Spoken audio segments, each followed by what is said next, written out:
y'all, you're watching Best Life Now with Unique. And in today's video, we have another exciting live numerology reading with my girl, Amanda. Thank you so much, Amanda, for volunteering to be my guest. And remember, if you want your chance at a free numerology reading, be sure to comment down below, free reading, in the comment section, and I'll be reaching out to you with more details. Thanks so much for watching. And before we get started, be sure to hit that like button and the subscribe button and the bell notification so you'll be notified the next time I put a video out. Thank you so much for all your love and support, and enjoy. Amanda, thanks so much for being here. How are you doing? I'm great. How are you? Good, thank you. And where are you located? I am in Durango, Colorado. Well, technically between Hesperus and Mancos, but nobody knows where those are. So They're right next to beautiful Durango, Colorado, and they're just as beautiful right there in the Four Corners area. So if y'all haven't visited, definitely check Durango out. It's an awesome little town. And are you excited for your numbers to be read? I am. I'm excited to see what you have to tell me. Yay. Have you ever had a numerology reading before? No. Only very briefly. I think you told me something about some numbers when you still lived here. But other than that, no. Cool. Okay. So let's get started. So just to preface this, a numerology reading is based off of a numerology chart. Everybody has their own unique, individualized numerology chart, and it consists of a pattern or a group of numbers, and there's different calculations that we do to get these numbers, and we use your date of birth and your full name, which I already have. I was given that ahead of time, and I've done all of your calculations ahead of time for time's sake, because that does take a long time to do. So for the sake of the video, I've gone ahead and done those. And when all of these numbers are put together, they kind of unfold to show a sort of blueprint to your life, and basically the numbers will unveil or demonstrate what makes you you.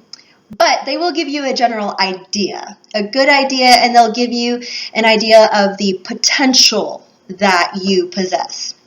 And another thing with the numbers in numerology, the root numbers are numbers 1 through 9, all single-digit numbers, and they all possess energy.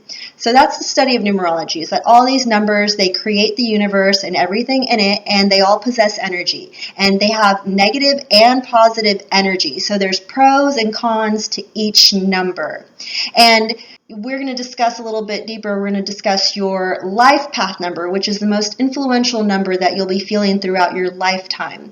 And the pros and cons, they come into play because people will find that usually you have to kind of endure or encounter the cons of a number before you can experience the pros of a number. Does that make sense? Okay. Kind of like a challenge, right, that you have to go through. Yeah. So what you're destined to become, or your full potential, like it's up here, like the top of a mountain, right? But before you can reach the top of the mountain, you have to climb it first, right? Okay. So so there's all these like cons, right, or challenges that you may have to overcome. And usually what a person will find is that like the number I have is both my strength and my weaknesses. Like the pros and the cons of this one number are both like my downfall, but they're also my victory. Yes. And everybody experiences life differently and at different paces. And so you may encounter somebody else with the same life path number as you, and you may meet somebody who's like an 8-year-old kid, you know, and you're like, wow, like you got it all figured out. Like, how did this happen? But just remember that everybody experiences life at a different pace. And so as you go through life, you gain that knowledge, you gain that wisdom, and, you know, this 8-year-old kid may have gone through a lot in a short amount of time and figured it out. And so maybe at a different point or a pinnacle in his life as opposed to yours. And one's not right and one's not wrong. They're just different. Right. So, so just keep that in mind. Also, the numbers 1 through 9, if you can kind of imagine them on a spectrum, the 1, 2, and 3 would be considered more carnal or physical. Okay. The 4, 5, and 6 are right there in the middle, happy median, which kind of like can go either way. The 7, 8, and 9 are considered more spiritual. And so if you can kind of visualize the numbers on a spectrum, you'll see like more physical going all the way to most spiritual. And so maybe even like physical as in very carnate and living in this physical realm, and then numbers that are very spiritual, almost living like in a different realm. And number 9 even being so far as being psychic. Maybe number 9s are the kind of people that like psychic mediums and seeing dead people, and they're literally in a different realm. So yeah, if you can kind of visualize that, that'll give you a better idea of the numbers. Okay, Amanda, so just for the record, what is your full birth date? It is August 1st, 1979. Excellent. So let's get on to the numbers. So let's dive right into your 5 core numbers in your numerology chart. Your 5 core numbers are the life path number, the destiny or expression number, the soul urge or the heart's desire number, the personality number, and the birthday number.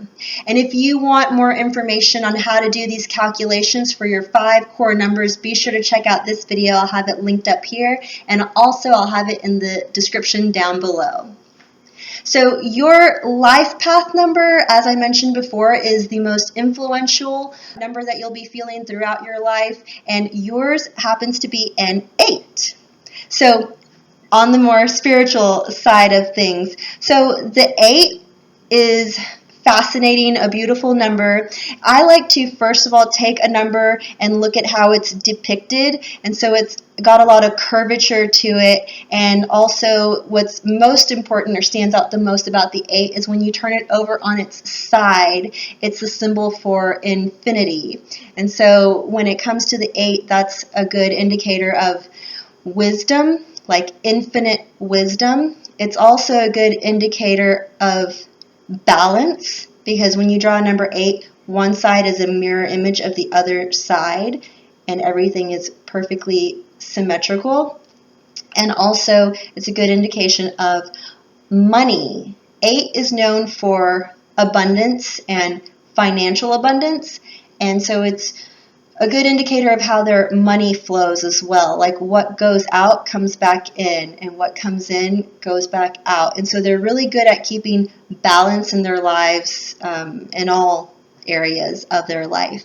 But with the number 8, as I said, money, financial abundance, they're known for having very business-minded, business-savvy sort of a mindset.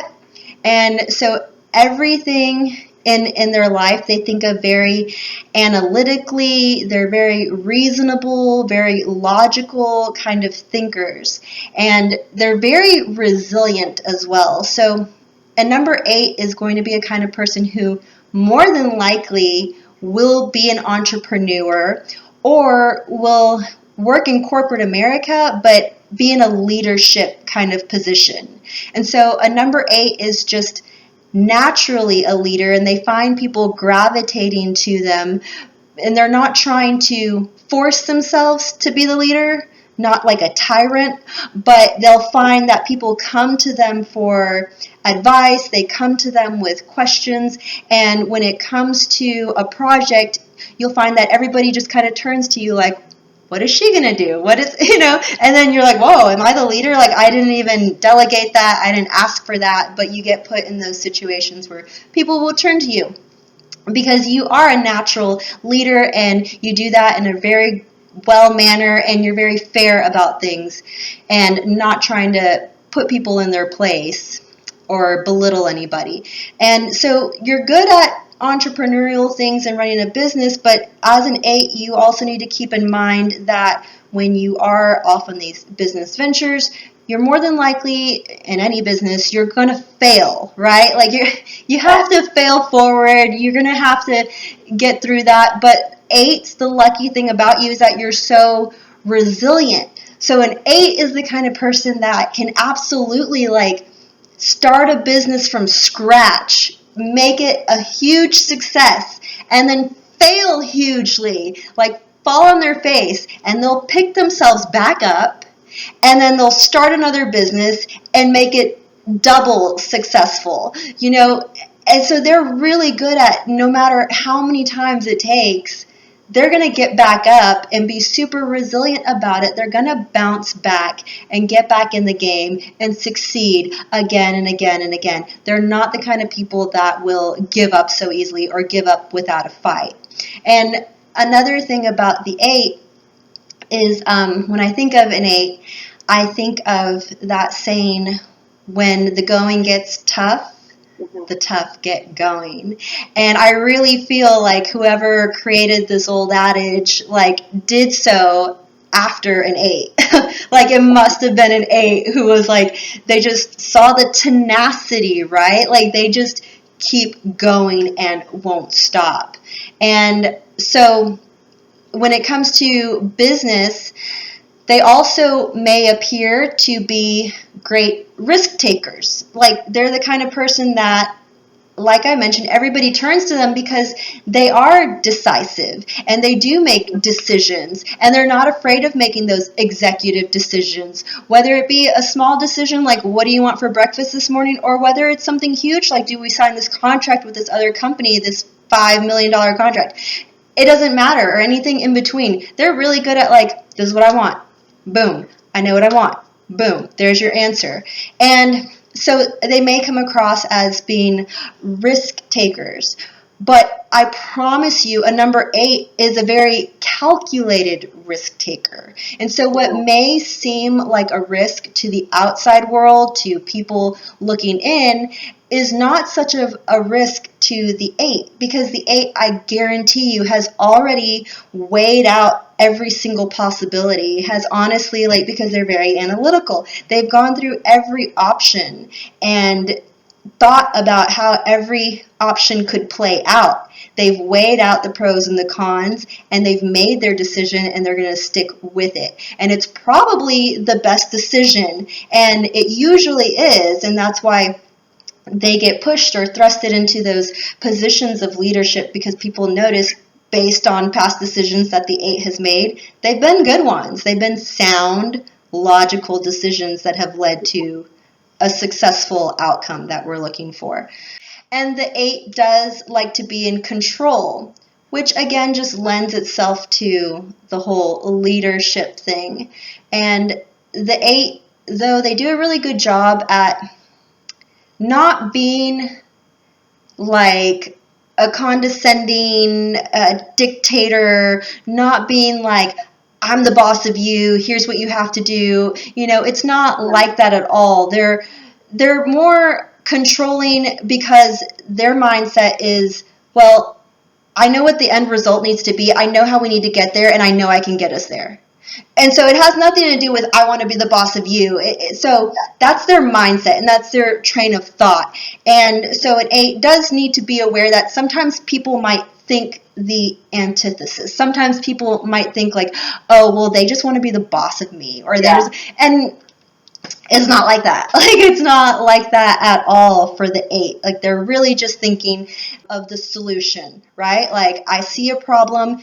So very, very analytical. And they can take emotion out of the equation very easily, which just, again, makes them great for business, for anything in life, whether it's even if it's a stay-at-home mom who's an 8, she's going to be incredible at running that household.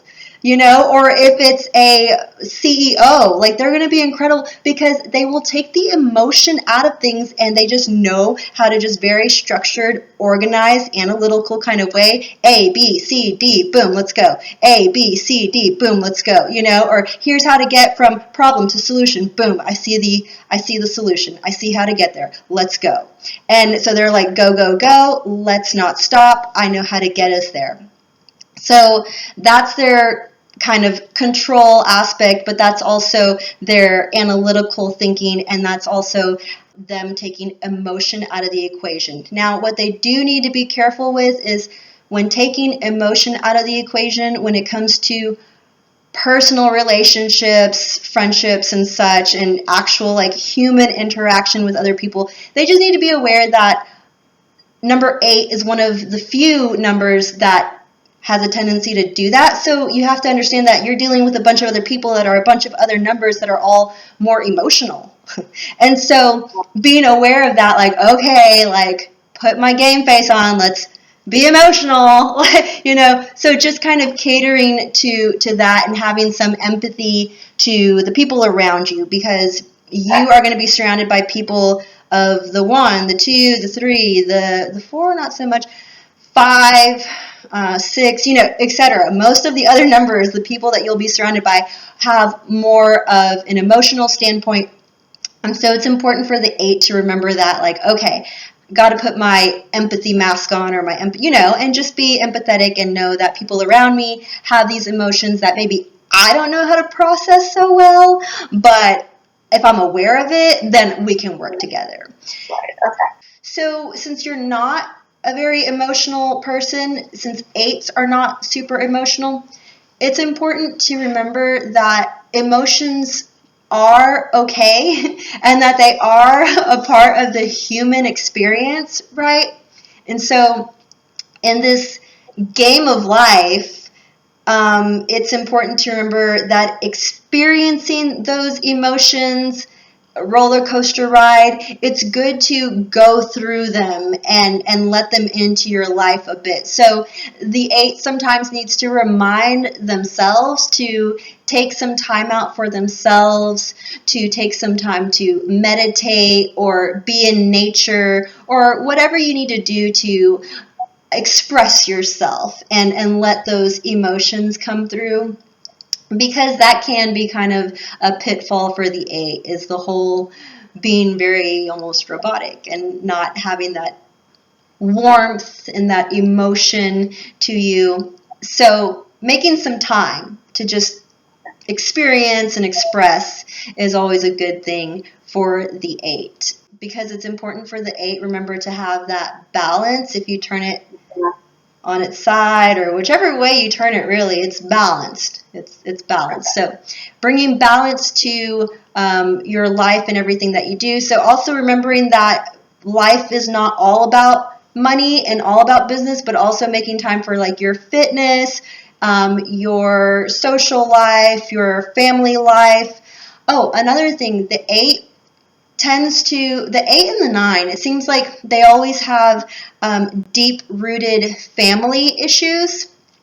I don't know. I do believe in reincarnation, and I do believe that before we are born, we like choose to live another lifetime. And I know that you and me and everybody, we chose to come into this lifetime, and we chose the numbers that we were born with. And so the 8s and the 9s have chosen to come into this lifetime knowing that they're going to have some intensity, some intense, like deep-rooted family stuff that they just need to, figure out. But if you know your numbers and you're aware of it, if you're just now hearing your numbers for the first time, well, now you're aware of it. And so if you're in your mind thinking like, oh, this kind of makes sense because it kind of like coincides with what's going on here or there, as far as family is concerned, or if there's something from your past that you're like,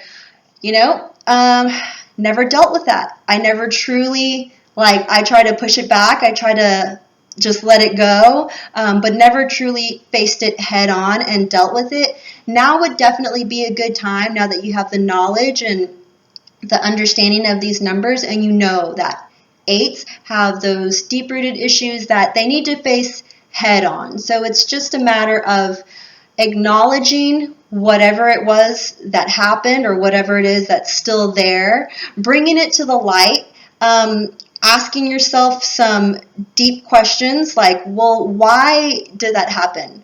Or why do I have this anger or this not positive feeling, right? Like where is that stemming from? And why? And then once you answer that question, ask again, well, then why that? And then once you answer that, then, and really you'll dig so deep to the point where you find the root. It was a deep-rooted issue, right? So you find the root of that issue and bring it to the light and pull it out. Pull it out, pluck it out, throw it away, be done with it. Be done with it, because then you can really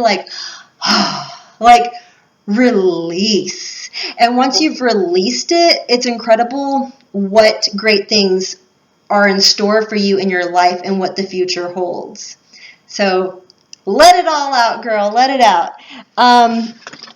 Infinite wisdom. So again, goes back to how that infinity sign, that infinite wisdom that 8s possess. You'll find that people come to you for advice and you don't know why. You're just like, I don't even know you, but people will come to you for advice, or people will say things to you like, oh, you're such an old soul, or they'll just be like, you're wise beyond your years, or something like, where does this wisdom come from? Like, are you an old lady? Like, what is this?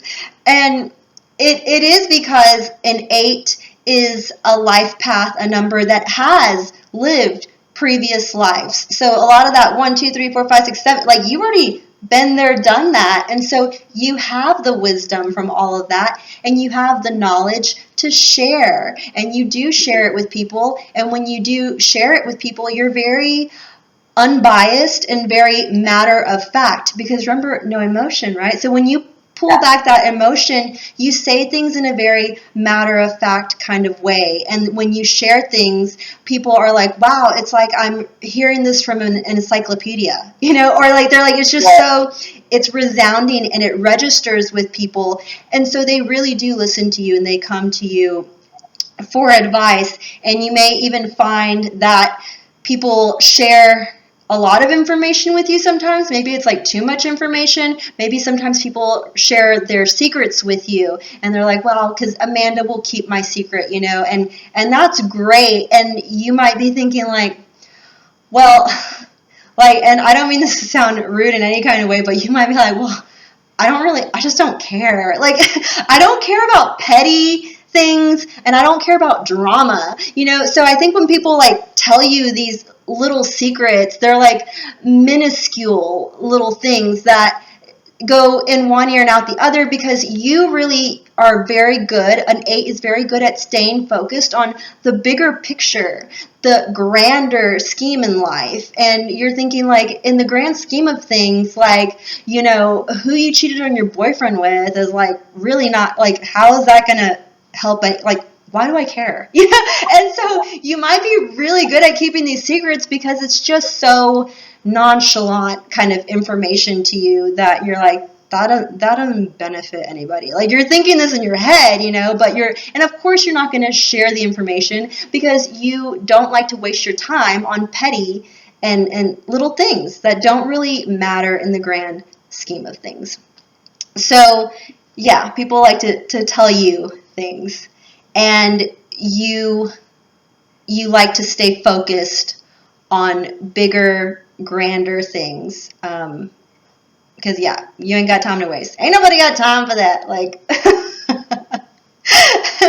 You are solution-oriented. So, again, if people tell you things, your mind goes back to, okay, what do I have to do in my business? Or in this regards of my life, what do I have to focus on? Okay, I have to focus on this. What's the problem? Here's the solution. Boom. How do I get from A to B? So your mind's constantly in that phase or in that train of thought. And another thing about your mind is that it's always going. It's always going. It's hard to turn off. Oh yeah, that is true. Absolutely. Sometimes you're like, God help me. I had an off switch sometimes for my brain, yeah. Yeah, like where is the off switch? But so the 8 needs to be careful, because the one thing about that is that when you can't find a way to turn the mind off, sometimes an 8 can fall into addiction. So whatever it is, everybody has their vices. So in order to quiet the mind, right, it might be whatever it is. And you're like, well, it's my vice, but it helps quiet the mind. And that's really all you're looking for.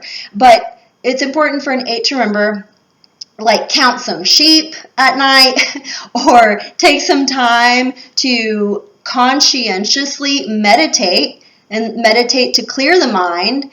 But you have to conscientiously begin it, right? So, because you're very calculated and analytical, so you will have to sit down and tell yourself, like, okay, the goal of this meditation is to clear my mind, clear my mind, clear my mind. And you will get there. You just have to find not the vice, but the solution, right? You have to find what healthy way you can use to help clear your mind, because there's going to be moments when you're like, I just need to turn it off. And especially at night. You might find it difficult to sleep at night because you're one of those people that, and there's a lot of numbers that do this, but their mind's always going. So you're one of those people that at night it's like just going. And then it'll be two hours into like you sleeping in the dark, or, cuddled up in your blanket at night. It's dark. Yeah. And you're like, I'm still staring at the ceiling. It's like 12 o'clock at night. I'm still like, I was supposed to be asleep 2 hours ago. So that would just be a matter of you exploring different modalities and different practices of quieting the mind. I guess that pretty much sums it up. But going back to the speaking your mind part and like people coming to you for advice and things, just the 8 wants to be careful not to be blunt and unfiltered. I think that, I don't know, in my opinion, I'm like, that's pretty cool. Like, I like that. Like, if I had friends like that, I'd be like, tell me how it is, sister. Like, give it to me. Yeah. But like I said, most other people are not an 8, and they're just a little bit more sensitive, more emotional. And so if you're not careful, you may come across as too blunt or too unfiltered, and it may be perceived as a negative attribute of the number 8. And you know what? I have a theory that I think that a lot of 8s may be misunderstood for this reason, and that I think if you were to do some research, you would find that a lot of 8s may be diagnosed as autistic for this reason. Because if you actually go and do like the autism test, a lot of it has to do with the way you say things and like not being emotional and that being stripped away and being very blunt and very matter of fact. And I'm like, wow, it's because the rest of the world perceives the 8 as not being the same as them, and so we have to slap a label on it and diagnose it with something and then put it on some meds, and yeah. I just don't understand that, because I'm like, an 8 is just another number, just like you are. Like, we're all just different numbers. Why don't we slap a label on you for being too damn emotional and give you some meds, like I mean, it can go both ways, but I really would find it fascinating and interesting to dig a little deeper and do some research on like people misdiagnosing autism with when really it's just a person who has an 8 characteristic and is just a very highly intelligent person who is speaking openly and speaking very matter of fact and pulling emotion out of the equation. And that's all it is. And who is anyone to judge that person or say, well, you're different than me, so you're wrong. So I say power to the 8s, embrace your difference and what you are and who you are, embrace it. And you will be that person that people just come to and they're like, tell me how it is, how do I look? Like, you can be real. Like, this is not working, right? Like, and they will come to you for an honest opinion and honest feedback. That pretty much sums up the 8. And so remember that your goal in life as an 8 is to develop that good relationship with financial abundance, with power, and with control, because you're destined to do these great things, and it's just a matter of getting through the cons of the number. So remember, climbing that mountain, getting past the negative attributes of the number so that you can really fully live in the glory that is the number 8 and all of the pros that come with the 8. So that's your life path number. That's the first of the 5 core numbers. And your next number is, it's your destiny or expression number. It goes by either name. And yours is also an 8. And so, yeah, so destiny expression number is kind of, I'm going to jump ahead, to the birthday number, and then we'll come back to it. But the birthday number is what unveils like your hidden talents and your gifts. And so the expression number is how do you express those gifts. And so I'm going to unveil something ahead of time, but your birthday number is a 1, which is all about leadership, spearheading a project, innovation. And so that is your hidden talent or gift, and the way you go about expressing it or living it out is through the energy of that number 8. So these are really great numbers, because I'm like, wow, this is like the next Bill Gates here, or like Steve Jobs. Like, like you've got ideas and you have the natural energy, capability to execute ideas thoroughly and very well. So that's your destiny expression number. And then we'll move on to the third of the 5 core numbers, which is your soul urge or your heart's desire number. And it's just what it sounds like. It's what you desire deep down on the inside. So it takes on a lot of different meanings, because it could mean like what you desire deep down on the inside to be more like. It can also translate to what you desire deep down on the inside to surround yourself with, maybe the people around you, the friends that you become your family, that you hand select, like those people. Could also mean like romantic relationship wise, like who your heart desires. So your heart's desire number is a 7. And the 7, also a very spiritual number. When you draw it, I don't know which way to draw it on the screen, because sometimes when I edit the video and then post it on YouTube, it ends up going backwards. Like, but it's either this way or it's this way. Okay. The second way for me, I see okay, it. you see Yeah, it? Okay. yeah. This way. That's coming across for me, yeah. Okay. So the 7, when you draw, the 7 is those 2 straight lines, and they're on different planes. And so I'm explaining the way it looks first so that you can then translate and see like, oh wow, you can tell so much about a number just based off of how it looks and how it's drawn. Because that top line goes across a horizontal plane, and then that second line goes across a vertical plane, but they're both straight lines, and then they meet at one solitary fine point. They meet at a point. And so now that I've described how the number looks, we'll dive a little bit deeper into what that means. So 7 is pretty cool because it's like you are double-minded. Let me explain. So you are really good at using like the left side of your brain, but you also have this gift of using the right side of your brain. And 7 is what people call the seeker of truth.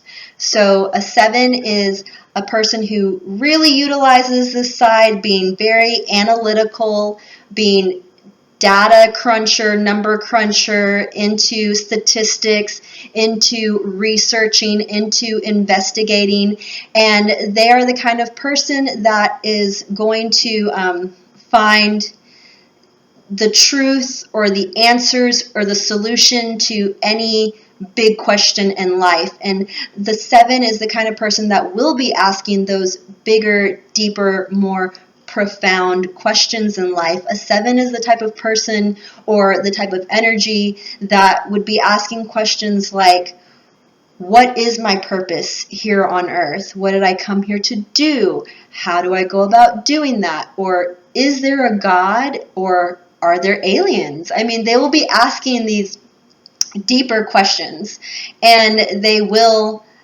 dive deep and find the answer, or they will die trying.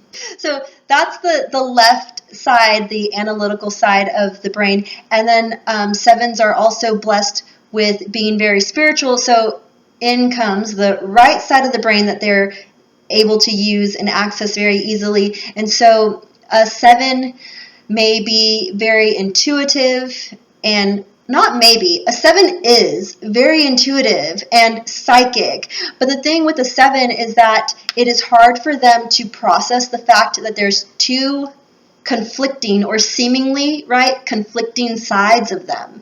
And so their analytical side is like, but no, but this side can't be right. Like, and then their spiritual side is like, no, but I'm here. And then how do you explain this? And then their analytical side is like, no, but there's no statistics to back it up. And so it's like this constant kind of battle with the 7 amongst itself. And the 7, their goal and their purpose in life is to seek the truth within themselves.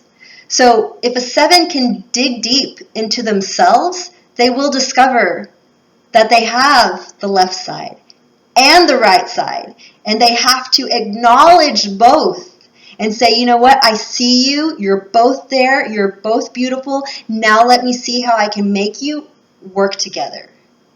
Right? Like, let me put the two pieces, the two halves of myself, those two planes, the horizontal and the vertical, like, let me find that fine point.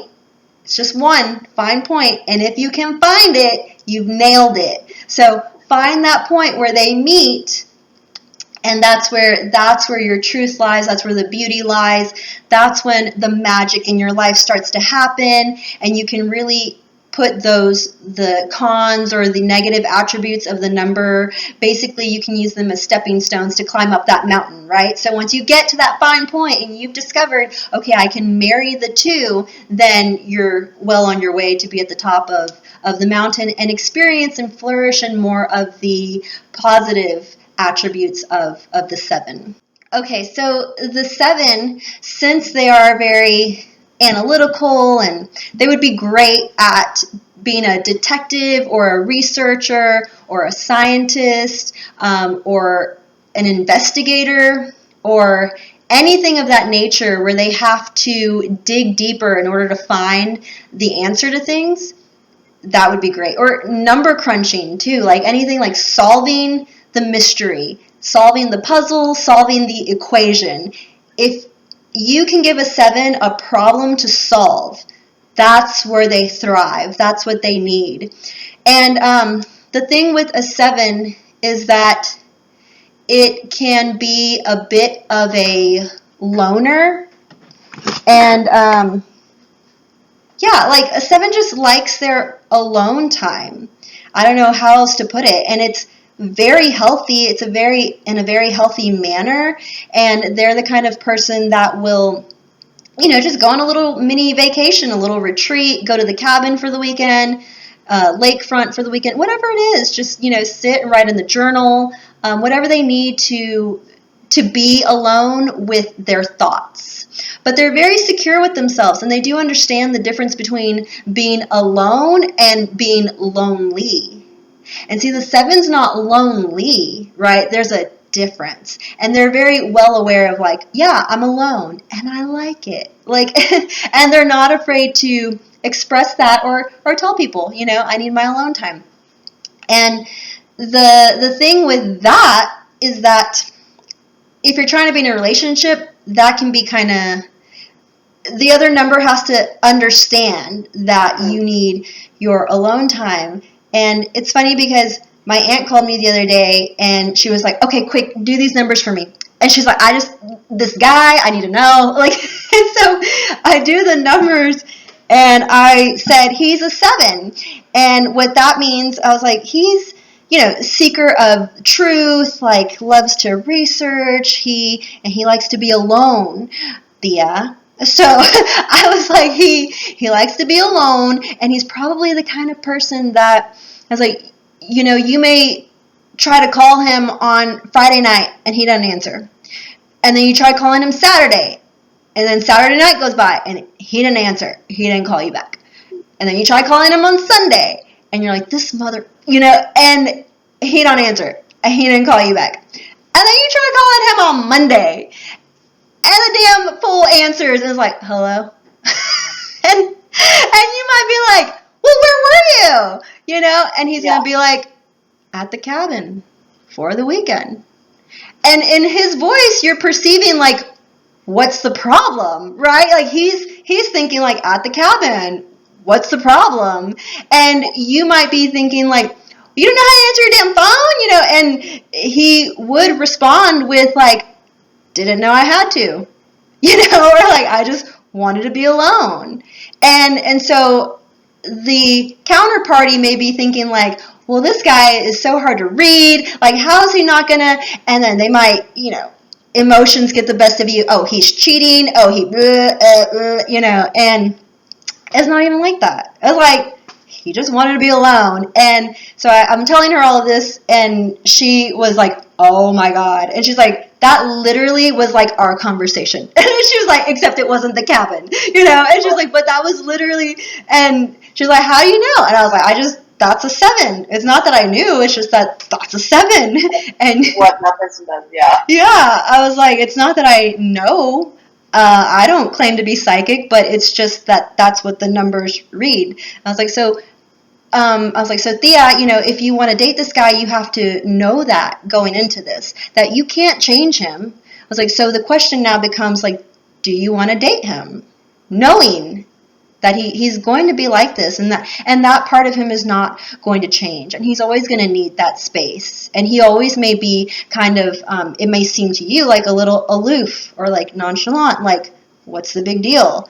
And to you, there might be things that come up that might be a big deal, but to the 7, it's not a big deal. The 7's thinking like, I didn't know I needed your permission to have my time, So that's a 7 when it comes to alone time. And they love to journal, write things, and be with their thoughts, and they love to be an observer of life and an observer of people. So like, people watching can be fun for them, where other people, like a number 3 might be like, oh, I'm going to the club, and a number 7's like, I'm gonna watch people, like they just, so it's the same for them, like, or I'm gonna watch an ant colony, this is fascinating, so a 7 just has different interest in life than maybe other numbers do. So when it comes to love and relationships with a 7, as you can probably tell, it's going to take a special kind of someone who can be patient and be understanding. I think the most ideal situation for a number 7 would be somebody who comes along that maybe you are working on a project with them together, or you're in the same like research analysis group or unit or whatever, nerds unite, and you happen to meet another nerd just like yourself, and you guys over time, you just have intellectual conversations, and a spark, somewhere along the line, a spark will ignite, and it'll happen naturally and effortlessly, and a 7 would do really well with somebody who is not actively seeking a relationship, and definitely not somebody who's like, I want to be in control, I want to tell you what to do, kind of a person. Yeah. That's not gonna fly for the 7. So this being like your heart's desire number means that maybe this is the kind of person that would be well suited for you. This is a kind of person that you would really get along well with, because the 7 kind of energy is going to give you that freedom that your inner 7 needs, and your 8 being, more of an analytical thinker, so is the 7.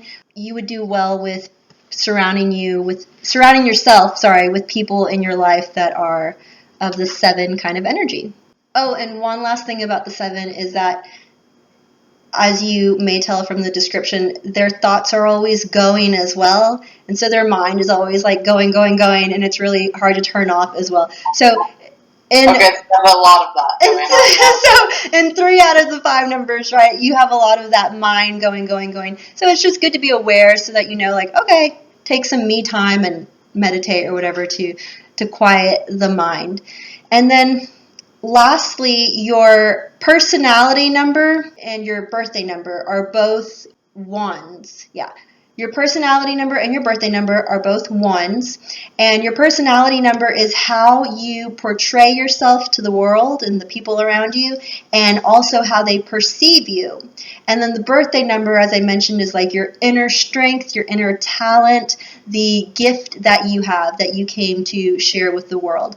And so the 1 is the way you draw it is just straight, head on. Sometimes it has a little spearhead at the top, right? And then sometimes it has the footing at the bottom, little solid footing. So the fact that it's straight edge, it's got a spearhead, and it stands alone.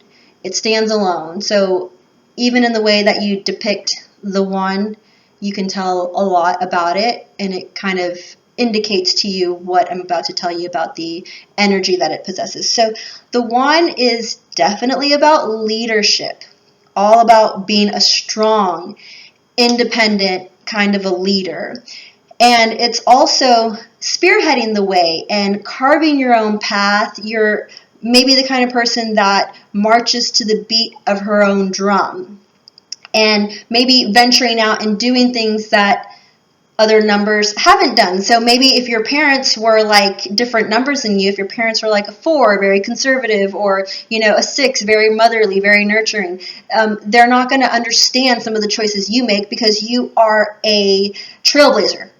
You are a leader, and you don't take shit, and you do what you want, and you put your foot down, and only you are going to tell yourself what to do. Only you can make those decisions for you. And so other people around you might be like, oh, I've never seen that done before. You're like, well, now you will, because you will be the first to do it. So you do like to be the first at doing things. You do like to carve out that path, like I said, for yourself, and not hear the naysayers. No one's going to stop you, and no one's going to hold you back.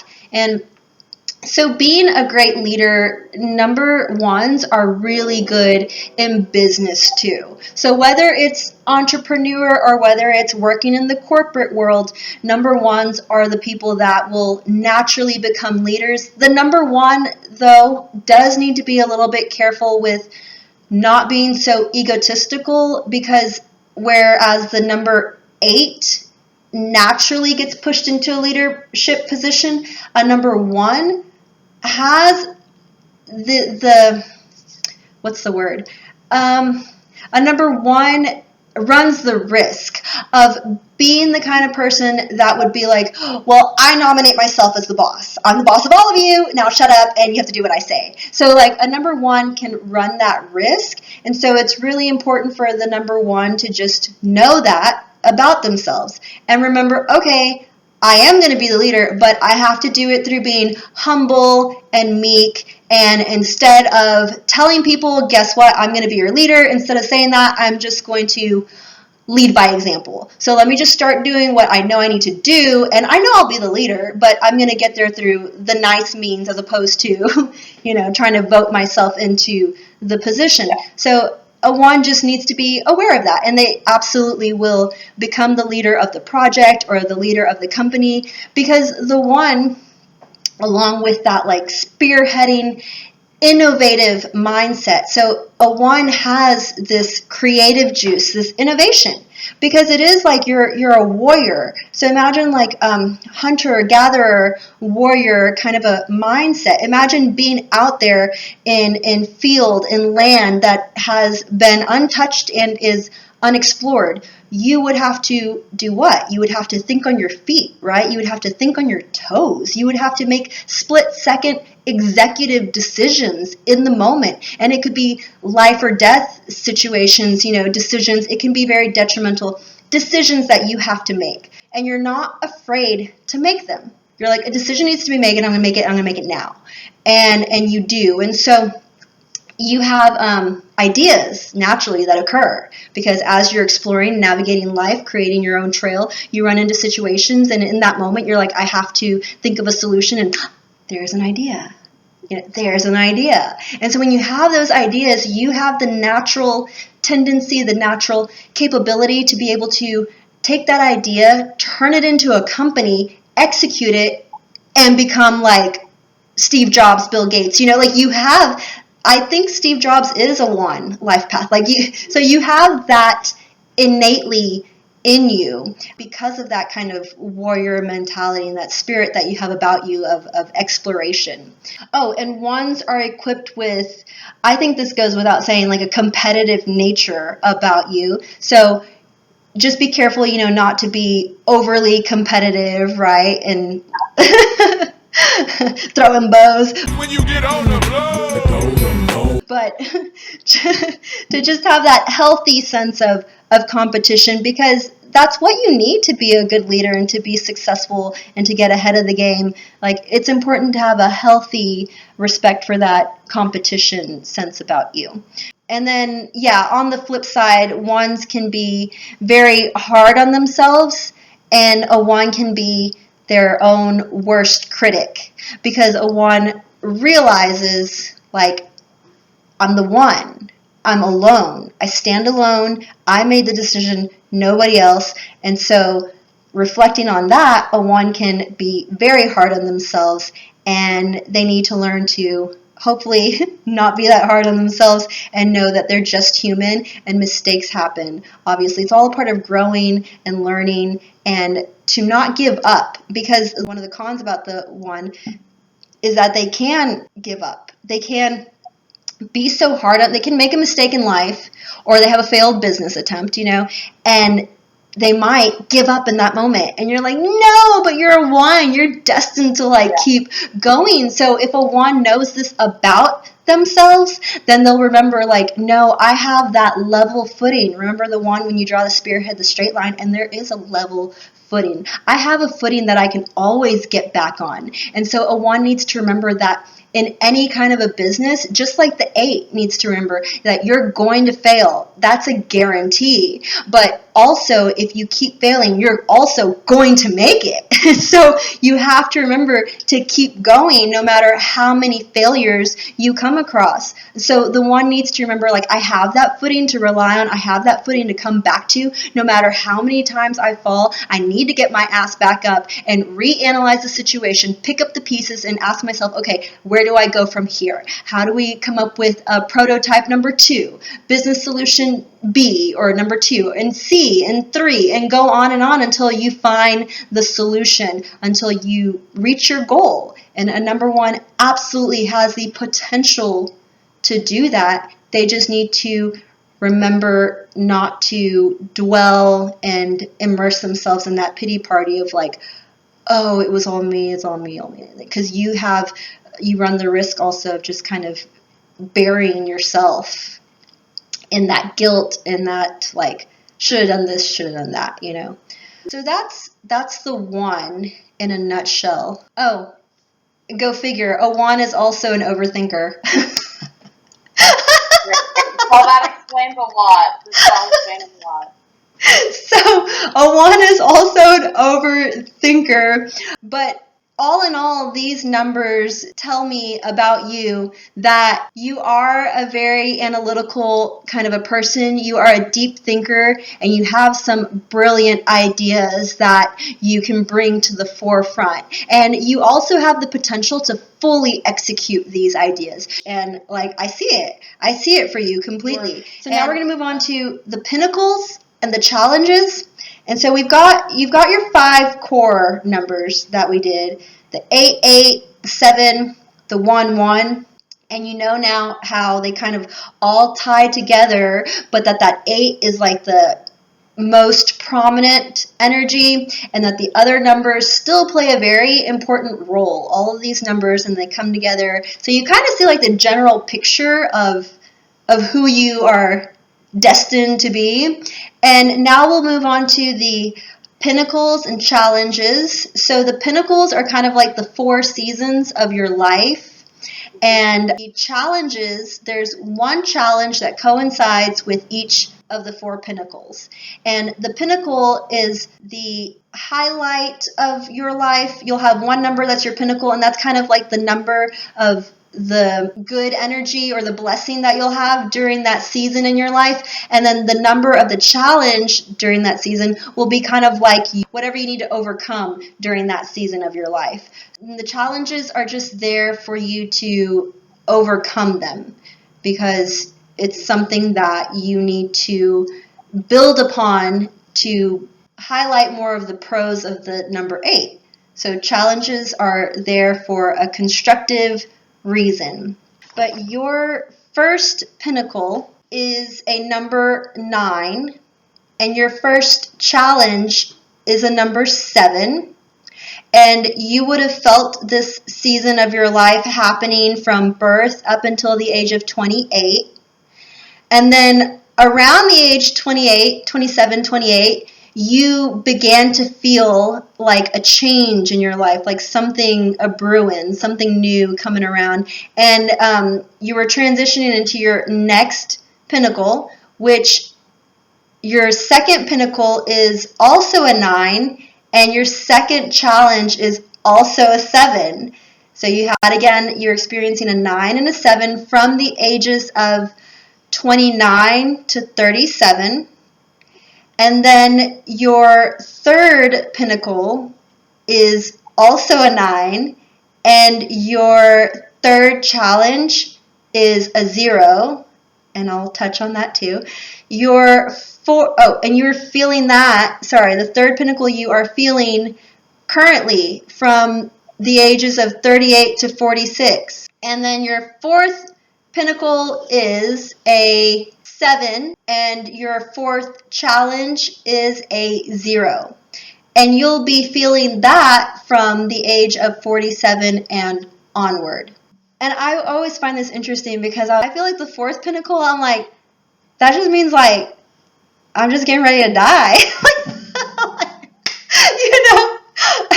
And I'm like, that's so young for everybody, because the way the calculations are done, like, the fourth pinnacle is always going to be relatively young. And to me, that almost doesn't quite make sense. Like, I think, and this is just in theory, I think that it kind of starts over. Like, there has to be like maybe 4 more cycles, or there has to be more, because it just doesn't make sense to me that somebody would be in the same pinnacle for could be 50 years, could be, and that just doesn't sound very balanced to me. Yeah.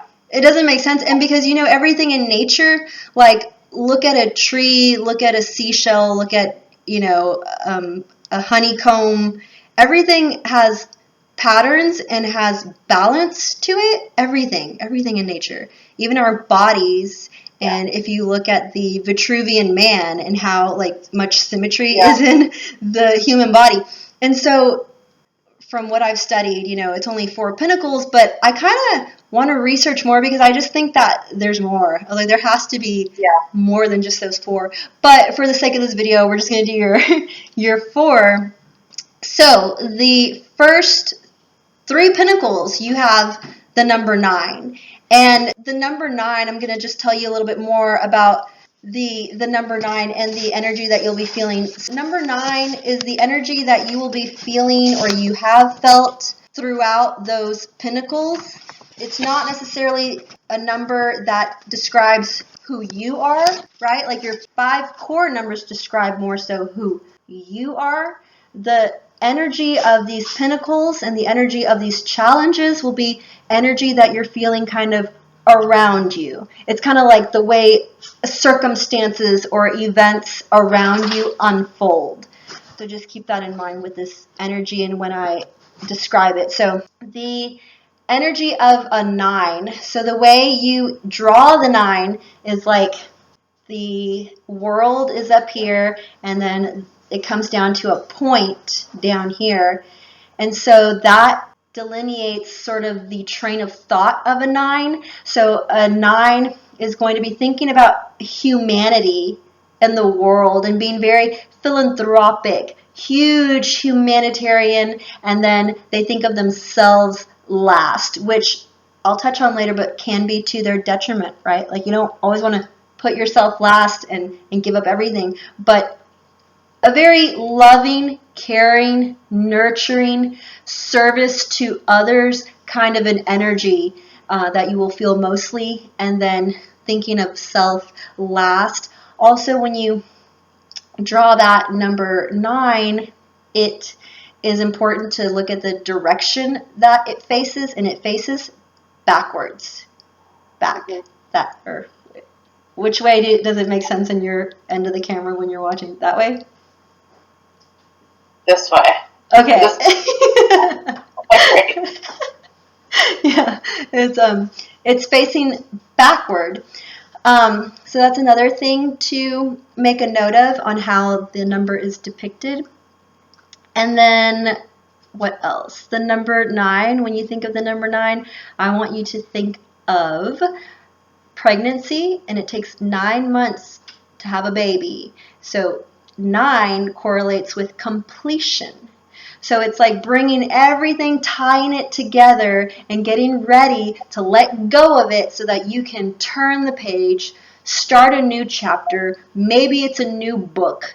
Regardless, it's a new beginning, a new phase that you're coming into. So it's completion, and it's like giving birth to something new. So the 9 can also be like it's darkest before the dawn kind of a thing, because when you're having a baby, you first have to push, right? Like there's going to be pain before the blessing comes. Mm-hmm. So it could translate to some moments in life where you're like, wow, I had to go through some shit. You know, like, and like we mentioned, the earlier we mentioned like the 8 that has those deep-rooted kind of family whatever going on. So this 9 may be like, hey, you're going to have to deal with it, you know, or there's going to be some rough patches of energy there. But for the most part, it's just such a beautiful number because it's so caring and loving. And so this energy that was around you that you were feeling since birth and you're still feeling now is a very worldly, humanitarian, philanthropic, loving, caring, beautiful kind of a number that can fill you with emotion. Maybe the emotion that you lack from having the 8 and the 7. You know, the world around you can be a very beautiful place and help kind of pull that emotion out of you, because number 9s are known for being more sensitive, just sensitive and a little bit emotional, not like super emotional like the 1 or the 3 or 2, but having a little bit of emotion and empathy for the people around them. So that's what 9s are known for. What the 9 needs to be careful with, and I'm speaking of the 9 as if it's a person, but you can take this and kind of translate it into an overall energy or feeling that you would be feeling throughout that season. But what a 9 needs to be careful with also is, since it's facing backwards, right, when you draw it, that means that the 9 is always kind of living in the past. And so the 9 has a tendency to have a memory like an elephant, like never forgets anything, never forgets a detail. Like everything is etched in stone. Like it is burned into their memories. And so the biggest challenge that a 9 has to face is letting go. Let it go. Let it go. Because when you're giving birth to that baby, what happens? You have to let go in order for the baby to come out, right? The baby, you cannot keep it attached to you anymore. It's time to let it go. It's not in your womb anymore. It's not like in your grasp.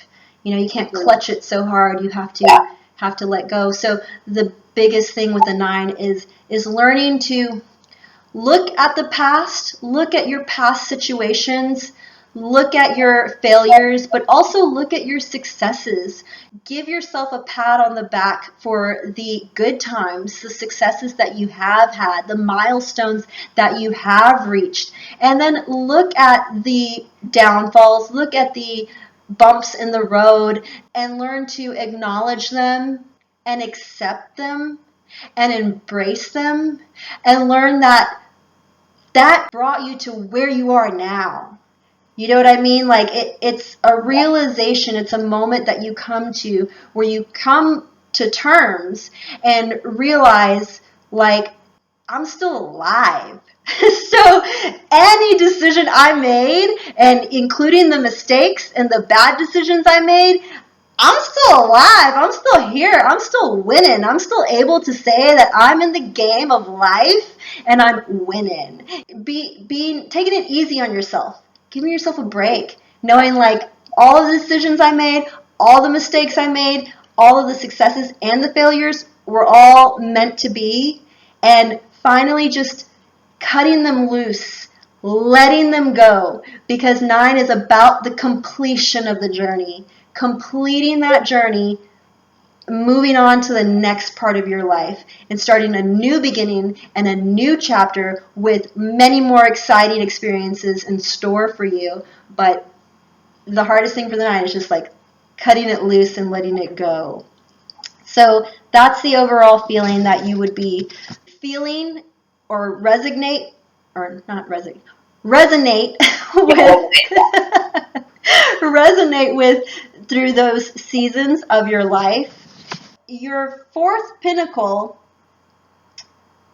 and actually, okay, I'll go back. Your challenges 1 and 2, they're all 7s. So we touched bases on the 7, and so you're in your 3rd pinnacle now, so you're experiencing that overall energy of the 9 and having to learn to let go of things and start a new chapter and give birth to something new. And so the next pinnacle that you go into, which will happen at age 47, so when you're 46, on that cusp, you will start feeling some big changes like whirling around you. And even right there on the cusp, 46, approaching your 47th birthday, you might have that. It's inevitable. You're gonna have that darkness before the light, that before the break of dawn kind of a feeling and experience. And it's okay. Be aware of it. Be prepared for it now, and you'll know how to get through it with some ease and some comfort and relaxation. And you'll be like, I got this. It won't even faze you when it happens, and you're aware of it. But if you're not aware of it, it might be a shocker. It might be a slap in the face. And we don't want it to be. And so we're discussing your numbers now. And so you have nothing to worry about. But the 9, you're going to feel a little bit of that pressure. It's the pressure that's a brewing because you're pushing the baby out, right? And then boom, when you get to 47, your pinnacle of 7 begins. And this is going to be a time in your life, as we described the number 7 earlier, where you're all about the exploration and the seeking of truth. So something, I don't know, is going to happen in your life that leads you down a road of wanting to analyze, to do the research, to dig deeper. And you may even be with a number, romantically involved with a number 7 in your life. I don't know, that'd be kind of cool because it was your heart's desire, right? Your heart's desire number was a 7. And so look at you now at the age of 47, like your heart's desire came to fruition. Your heart's desire becomes your pinnacle.